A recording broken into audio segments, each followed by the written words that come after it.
Olá, aqui começa o 6º episódio do podcast Desenquadrados. Eu sou o Zímpio Ozzi e estou com o cientista político Rodrigo Dias e com a jornalista Nara Alves para discutirmos o tema de hoje, que é a desigualdade recorde no Brasil. Onde erramos? Em Brasília, dizem... Vamos diretamente a Brasília. Brasília, na esplanada. Vamos voltar ao vivo até Brasília, porque... Brasília era considerada uma utopia. Estamos vivendo o ciclo mais longo na história do aumento da desigualdade social no Brasil. Segundo dados do IBGE, são 17 trimestres seguidos de aumento. O Brasil tem 13 milhões e meio de pessoas vivendo na extrema pobreza. É o que revela a pesquisa Síntese de Indicadores Sociais, divulgada hoje pelo IBGE, com informações de 2018. Temos hoje 13 milhões e meio de brasileiros vivendo na extrema pobreza, ou seja, gente com renda mensal de até R$ 145 por mês. E 1 em cada 4 brasileiros vivem com até R$ 420. O país bateu um triste recorde em 2018, o de brasileiros na extrema pobreza, obrigados a sobreviver com menos de R$ 145 por mês. A renda dos 5% mais pobres do Brasil caiu em 39%, e dos 1% mais ricos subiu em 9%. E o número de trabalhadores informais superou os de carteira assinada. É um cenário que piora quando a gente compara os com e os sem carteira. Neste caso, o número dos informais já é maior. Nós vamos ver os... O Brasil, que até 2014 tinha batido 2 vezes as metas do Objetivo de Desenvolvimento Sustentável, os ODSs, hoje vê como impossível a chance de bater a meta prevista para 2030 na erradicação da miséria. Mas afinal, o que está acontecendo? Quais fatos nos trouxeram até essa triste realidade? Rodrigo e Nara, por que alcançamos números tão lamentáveis nos índices de desigualdade social em nosso país? Então, Ozzy, esse assunto da desigualdade social é um assunto que muito me interessa, né? E, infelizmente, os dados no nosso país são dados alarmantes, né? A gente tem que tentar entender o que foi que gerou esse aumento da desigualdade de 2014 para agora. Então, a gente vinha, o Brasil batendo recordes em termos de diminuição da desigualdade social, de inclusão social, e agora a gente vê um ciclo totalmente inverso. Assim, eu arrisco dizer que isso está muito associado à redução das políticas sociais em nosso país, o desamparo social. A gente viu, por exemplo, a própria Bolsa Família, que aumentou, na verdade, um decréscimo em termos de valor no último ano. Eu também arrisco dizer a precarização completa do mundo do trabalho, né? A gente, pela primeira vez na história, a gente está batendo aí um maior número de pessoas que estão no trabalho informal do que no trabalho formal, né? E ainda esse forte processo de desindustrialização do país, enfim, todas essas variáveis, para mim, são os fatores aí geradores desse aumento significativo da desigualdade. E você, Nara, o que acrescentaria nessa análise? Além de tudo isso, eu acrescentaria, claro, a crise financeira e econômica que a gente teve desde 2014, que foi não só no Brasil, né? Foi uma crise mundial, mas no Brasil foi bem agravada. E também a Emenda Constitucional 95, que foi aprovada em 2016 e que congela investimentos, ou melhor, as despesas primárias por 20 anos, pelos próximos 20 anos, o que retira recursos ou deixa de colocar mais recursos no SUS e na educação. E essa é uma pauta que está parada aqui no Congresso, né? Que é sobre a revogação dessa emenda constitucional, que inclusive foi promessa de campanha de alguns senadores que foram eleitos aí, mas parece que estamos com outras prioridades no Brasil que não os serviços sociais e o atendimento à população, essa população que você citou aí, que vive com menos de R$ 400 por mês. Eu, sem sombra de dúvidas, acredito que a crise global é um fator, né? O mundo tem crescido menos. Mas é significativo, Nara, você perceber, por causa também dessa questão dessa emenda que a gente teve à Constituição, a baixa capacidade que o Estado brasileiro hoje tem de investimento, né? A gente tem aí a nossa peça orçamentária que está prevendo que o Brasil, todo o país, vai conseguir investir em 20 bilhões para o próximo ano. Para um orçamento de trilhões, isso é um número muito pouco significativo, né? E com isso você tem claramente a precarização das políticas sociais, né? Você perceber que a gente vive um país que hoje mais de 30% da população, por exemplo, vive sem esgotamento, sem esgoto na porta de casa. Então, assim, para que a gente tenha uma política efetiva nesse sentido, eu acredito que a gente precisa ter uma maior participação do Estado. E uma outra é essa mudança também global, porque esse processo de desindustrialização é um processo global também, dessa troca do trabalho do mundo da indústria para cada vez mais uma economia pautada no mundo dos serviços. E eu acredito que o Brasil ainda não conseguiu se adaptar a essa nova lógica. E o que a gente tem visto dentro desse mundo de serviço, cada vez mais trabalhos precarizados, né? A gente fala muito, hoje cada vez se fala mais na questão da uberização do trabalho, né? Então, as pessoas estão entrando no mercado de trabalho de forma informal, sem direitos trabalhistas, tendo que prover seus próprios meios de produção, né? Então, o cara do Uber, por exemplo, ele tem que dar o carro, o trabalho, e a relação com o patrão, com o empregador é totalmente automatizada, né? Não existe essa relação mais próxima. E tudo isso gera precarização e trabalhos que agregam cada vez menos valor e que também têm um retorno de renda muito menor.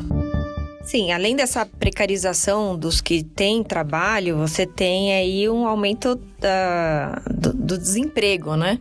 Hoje a gente tem no Brasil 13 milhões de pessoas desempregadas, e aí entra um outro dado de desigualdade, que é a desigualdade racial, porque nesses 13 milhões, 64% são negros. Então você tem aí uma desigualdade social e uma desigualdade racial. E essa desigualdade racial, ela está presente não só nos dados econômicos, mas nos dados de violência. Em várias esferas da sociedade, a gente vê essa desigualdade racial. E eu acrescentaria também a desigualdade de gênero, né? Então você tem as mulheres ganhando menos, as mulheres em menos postos de chefia. Aqui no Congresso Nacional, a gente tem 12 senadoras só para 81 parlamentares no Senado e 77 deputadas dentre 513 vagas para a Câmara dos Deputados. Então essas desigualdades, elas são somadas, né, são ainda mais graves do que apenas a desigualdade econômica, né, a desigualdade financeira. Nara, até lembro de um sociólogo português, que é o Boaventura, eu acho que eu já citei ele em outro momento, que ele fala que, na verdade, o nosso modelo de desenvolvimento capitalista, ele não tem como ser compreendido se a gente não compreender também o patriarcado, as relações machistas e também a questão racial, né? A gente é fruto de uma sociedade, o Brasil viveu 300 anos de escravidão e agora a gente está pouco mais de 120 anos, 130 anos, né, que fizemos agora recente de república, enfim, e pouco mais de fim da escravidão. Então, assim, a gente vem de uma sociedade que boa parte do seu desenvolvimento, ela foi pautada num desenvolvimento escravista, né, e esse processo de transição, ele não envolveu um processo efetivo de inclusão social dessa mão de obra massiva de negros, né, e até hoje isso é marcado aí nas nossas estratificações sociais, na nossa desigualdade. E o patriarcado também, que é histórico, né? Acho que você tocou em 2 pontos aí essenciais. Eu diria ainda que uma outra questão que agrava e que torna ainda mais urgente um debate sobre essa nossa análise mais aprofundado em todos os níveis de poder e de organização social é o fato de que nós não estamos mais à margem de uma revolução tecnológica nunca antes vistas, mas poderia dizer que a gente já está sentindo as primeiras ondas dessa revolução tecnológica que faz surgir do nada novas profissões e que faz extinguir do nada profissões que já estavam colocadas durante décadas aí por gerações. Então, o que acontecerá com esses profissionais que vão ficar de uma hora para outra desempregados? Como serão ocupados essas novas profissões que vão surgir? O Yuval Harari, né, que muita gente tem podido ler, que tem feito muito sucesso com seus livros aqui no Brasil, no mundo inteiro, mas no Brasil também, tem colocado essas questões, e algumas das suas previsões são ainda mais alarmantes quando ele diz que fatalmente vai estar surgindo agora uma classe de inúteis, ou seja, de pessoas que não vão se enquadrar ou por falta de treinamento, enfim, ou porque tiveram as suas ocupações extintas, por questão de idade, enfim, por diversos meios não vão se enquadrar e vão ficar à margem do Estado. Ou seja, refletir, pensar, estudar, calcular novos meios de ações sociais dos governos e até mais do que isso, precisamos mesmo reinventar a maneira de fazer distribuição de renda entre as diversas classes e camadas da população. A grande prova que já estamos vivendo esses tempos aí pronunciados pelo Harari é a questão da uberização aí, que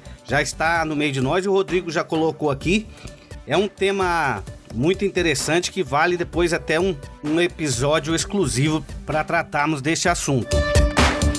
Uma outra coisa que eu acho importante da gente observar também a questão de que há um processo constante de concentração de renda, porque na verdade os dados nos mostram que, apesar de ter diminuído a capacidade de renda da população mais pobre, a da população mais rica, ela aumentou.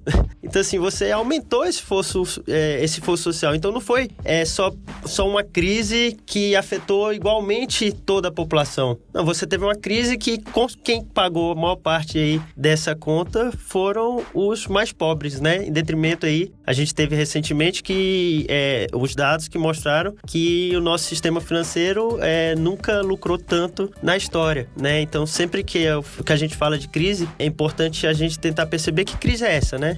A quem está atingindo, a quem é direcionada essa crise. Para mim, claramente, no nosso país, essa crise afeta de uma forma muito mais intensa a população mais pobre do que a população mais rica. Sim, essa diferença social, ela também se reflete aqui no Brasil numa diferença regional. A gente poderia fazer essa mesma comparação, né, entre pobres e ricos com relação aos estados do Sudeste e do Sul do Brasil e aos estados do Norte e do Nordeste do Brasil. Então, a gente tem essa diferença regional que, bem lembrado, né, já vem de um processo histórico nosso de colonização e que até hoje a gente não consegue se livrar disso. Até hoje a gente tem 2 Brasis dentro dos mesmos espaços e geograficamente também separados, porque você tem aí um Nordeste que não tem nada a ver com um Sudeste ou um Sul. Agora, no ano que vem, a gente vai ter eleições municipais e a disparidade de ações que são necessárias em cada município é absurda, né? Você imagina uma eleição municipal numa cidade com IDH super alto no interior de Santa Catarina e uma eleição municipal numa cidade no interior do Maranhão que não tem saneamento básico. Então, quais são as demandas dessa população? Cada população vai ter uma demanda completamente diferente. E cabe ao poder público escolher quem que vai atender, a quem vai servir, a quem que o Estado serve. E acho que essa é um dilema que a gente vive hoje com o atual governo, e a gente vai ver isso mais profundamente no ano que vem, nas eleições municipais, quando cada cidade vai ter que tomar essa decisão de qual vai ser a prioridade dos candidatos que a gente vai querer eleger para solucionar esse tipo de problema, né?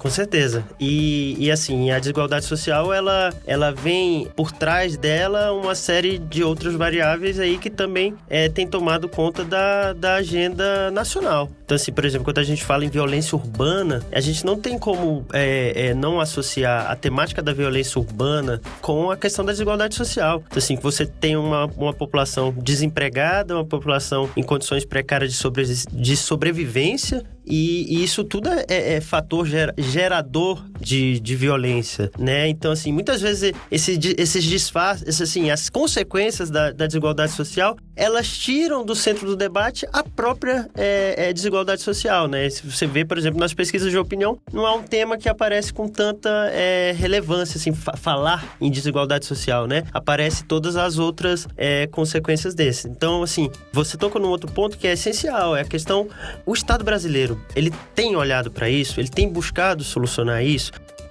É uma dúvida que se tem, porque, por exemplo, você tem estudos que mostram que o próprio Estado brasileiro é um concentrador de renda por si só. A nossa própria forma de taxação de imposto, da gente taxar mais o imposto sobre o produto que o imposto sobre a renda, a gente acaba onerando mais nas taxações de impostos os mais pobres do que os mais ricos. Então, o Estado brasileiro acaba atuando como uma forma de concentração de renda. Estudos mostravam, inclusive, que a própria Previdência Social, apesar de ser um dos maiores programas de transferência de renda no nosso país, era também um gerador de desigualdade por causa da forma como que se dava a Previdência, até a própria distinção entre a Previdência privada e a previdência dos servidores públicos. Enfim, são debates muitas vezes até debates difíceis, né? Debates que geram muitas polêmicas, mas que eu acredito que se a gente não passar por esses debates no próximo ciclo, no próximo período, a tendência é que o nosso país caia cada vez mais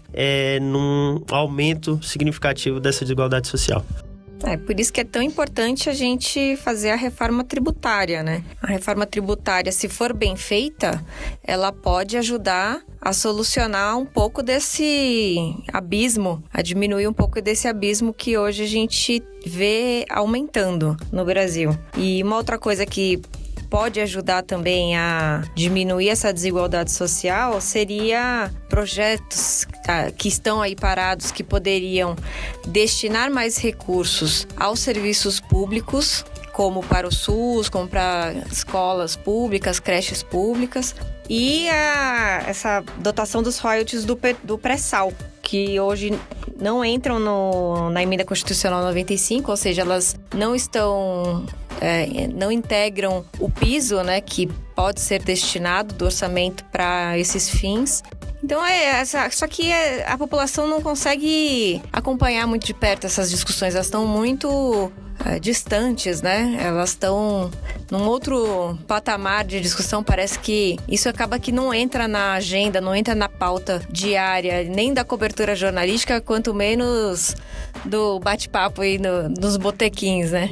E a gente tende a ter um discurso de voltar muitas responsabilidades dos problemas sociais, dos problemas estruturais para as pessoas, né? Para os indivíduos, né? Isso é uma outra problemática, porque a pessoa que está ali vivendo seu dia a dia, seu cotidiano, etc., ela tende a achar que é de um esforço individual que ela vai conseguir sair daquela condição. Mas, assim, obviamente que existe o esforço individual, etc., não estou negando isso, mas a gente tem que perceber claramente que dentro do nosso país, uma pessoa que nasce num berço pobre, ela tem 300 milhões de obstáculos mais para conseguir uma oportunidade, aí desde que na casa dela não tem saneamento básico, ela tem dificuldade de acesso ao transporte público, a mãe, que muitas vezes é abandonada pelo marido, que tem que dar o provento da casa, ela não tem onde deixar o filho dela, porque hoje 1/3 dos filhos e filhas de pessoas pobres está fora de creche por falta de vaga. Então, assim,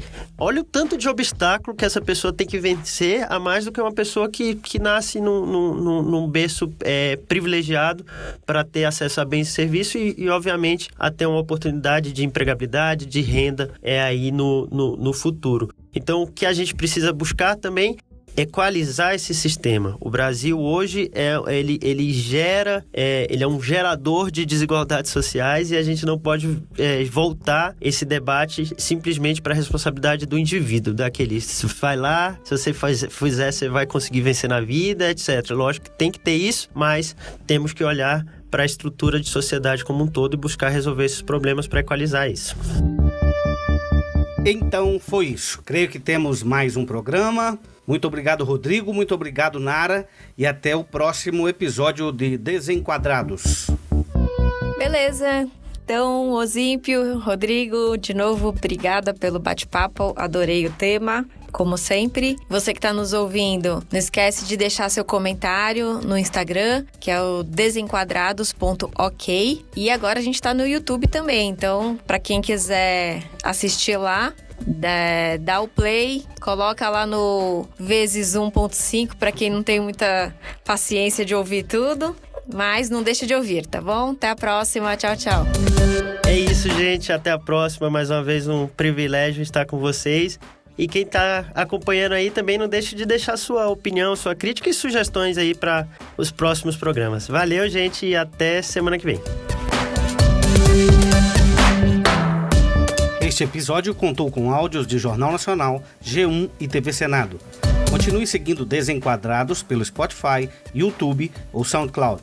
Participe com críticas e sugestões em desenquadrados.ok no Instagram.